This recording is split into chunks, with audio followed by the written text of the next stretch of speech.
What's up guys, welcome to the channel, welcome to F1 24, and yeah, today as you can probably tell, this is just the setup for the My Team career mode. I will be doing one hopefully every week. This video specifically is just so you guys can kind of see the settings we're running, the liveries, the driver creation and everything like that. We do take a quick look at the different options, but obviously we're going to be going newcomer.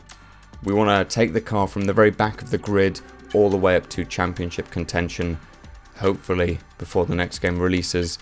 And just to kind of show you the driving settings here, the assists, I do run everything off. It does say custom at the top, but just to kind of brag, flick it back to elite and back to custom, doesn't change. For this, I don't want it to be on perfect for the weather and time of day. Let's just do approximate, just make it a bit more of a guessing game, a bit more realistic.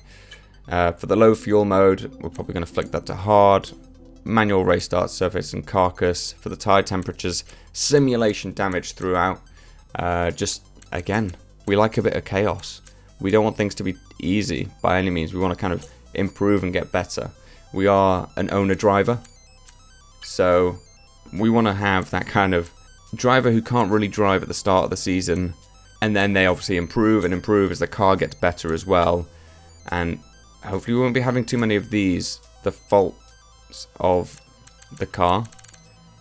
I do set it to the fault type as high, so anything can happen, full breakdown or minor issue. But I do set the frequency to low, just purely to avoid, you know, too many back-to-back weekends of everything breaking down entirely. Obviously, as you saw for the season, we're going to go full qualifying, and I believe it was a medium length, so the 35% distance races instead of the full thing. As for the AI, obviously we put 90 difficulty for now. That will change track to track, and obviously we're going to use the My Team icons. Now, this is the bit where I'm going to speak over the guy. I do leave the subtitles at the bottom for you in case you want to read it, in case you haven't got the game or anything like that. But he's just essentially going to say, hey, now it's time to create your driver, create the livery, buy the engine, choose the sponsor, that kind of thing.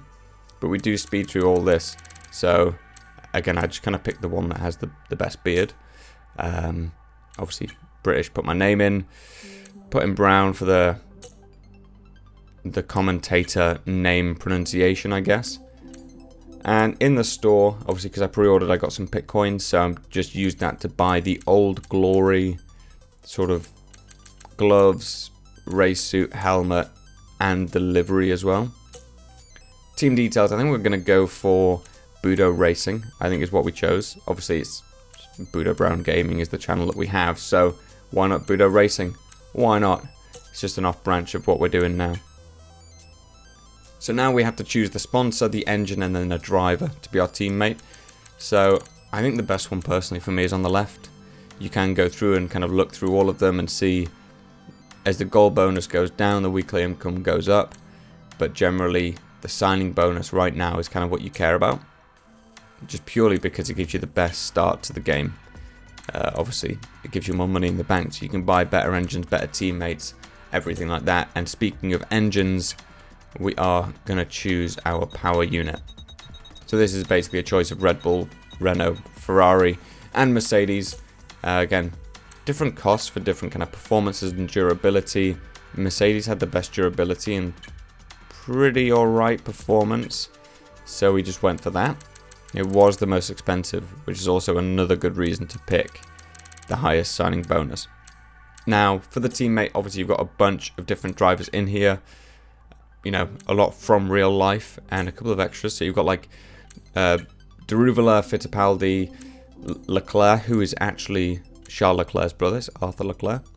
And if you go all the way to the right, you can see, I think this is because of the icons, I'm not entirely certain, but we do have the esports drivers, Brendan Lee, Lucas Blakely, David Tanitsa, and Jarno Opmeer. And based on the stats, it looks like Jarno is the highest rated, so I think we're going to go with him. His focus is a little bit lacking. I don't know what that says about Jarno. Obviously, I don't know the guy at all, but he does have the best stats, so maybe that says something too. So now, it's livery time. Again, speeding this up because I'm quite an indecisive person, and this is possibly the easiest way for you guys to kind of watch it. It does kind of just skip through a bunch of it. But essentially, we use a lot of the colors of my branding. So it's basically just like an off black, slightly grey black, and then like a white kind of color. So try and do a mix of that, but obviously we just skip right through to the interviews. Hello and welcome to a very special Formula One live stream. Now usually we run events like today to reveal a new car, but today is much more than just the car. It's about a brand new team, and one in which the owner also happens to be the lead driver. That's right, for the first time in modern F1 history, we're going to have an owner-driver on the grid. And it's been a Herculean effort, a huge amount of resource and staff recruitment, and a brand new factory, one in which we are standing right now. And the small matter of producing a car that can take on the big names on the grid. So let's take a look at it now. Oh yes, Natalie, let's take a look at this car.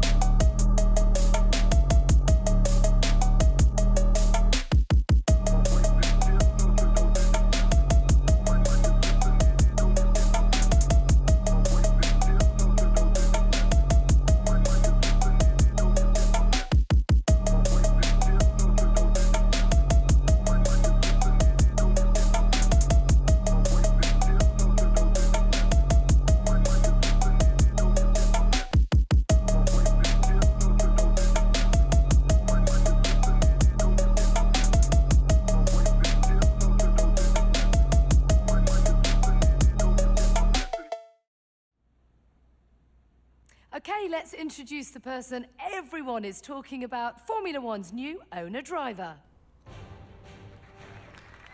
Hello everyone, it's me. It's not really me. I mean, look at that hair though. Some thick hair. Now, I would have thought being an owner was stressful enough, but you're driving as well. So how are you going to approach taking on both the roles at the same time? I won't lie, it's been a lot of work and there's even more to come. But I wouldn't have taken on the task if I didn't believe in myself and my team. Now, obviously, you're not going to be alone out on track. You've signed a teammate too. What made them the right fit for this project? We've seen what they can do on paper, and I see a lot of potential in them. So, tell me about the work on the car. Plenty done, plenty still to come. What are you prioritizing in terms of development? We've really focused on maximizing the traction that we have kind of coming out of the corner. Just hopefully might give us a jump on some of the other contenders. Now, your competitors are vastly experienced. You, by contrast, are a total newcomer. So, can that be a good thing? What do you bring that's unique and special to the table? This era of regulation brought into Formula One has brought a lot of complexity into the power unit, and we've found plenty of room to innovate in our ERS system. Now, ultimately, your success this season will be determined by the positions you can take from other drivers. So what's your focus in terms of clawing time away from the opposition? Well, along with the other things I've mentioned, you know, we've developed an incredibly light car. And obviously that helps a lot in top speed and also through the corners. Now, ultimately, Formula One is a team sport, and you've had to assemble a team from scratch.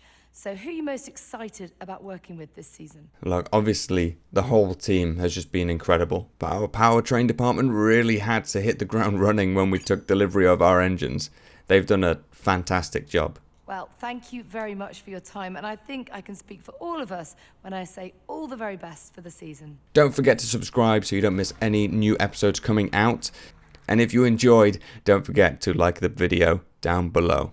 And join us next week for the first race in Bahrain.